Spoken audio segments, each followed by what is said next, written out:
বেটা মিছিল করি ওরা তো আমাকেই আটকেছে আমি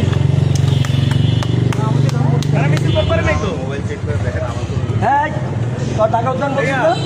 তোর ঢাকা উদ্যান থেকে তোর ডাটা আসবে ঢাকা উদ্যান ছাত্রদল আছে যুবদল আছে মূলদল আছে ওরাই তোরা ঠিকানা দিবে আমি সরাদ দিয়ে সদরে ঢুকার সাথে আওয়ামী লীগ যুবলীগ থেকে আবার পলাইছে 3-4 হ্যান্ডশেক করছে ওদিকে থাবা দেখে দোষ ভাই পিছে সব পলাইছে তুই আমার চিনো ঢাকায় এই ভাই গুলিবিদ্ধ ঘুমাইতে পারি না হাতের নগুরছে পায়ের নগুরছে বাসায় ঘুমাইতে পারি না এখনো এই ব্যথায় 6 মাস ট্রিটমেন্ট নিতে হয় পাইলেনি পাইছো মিছিল করবা ভালো লাগে না বস আবার বস বস বস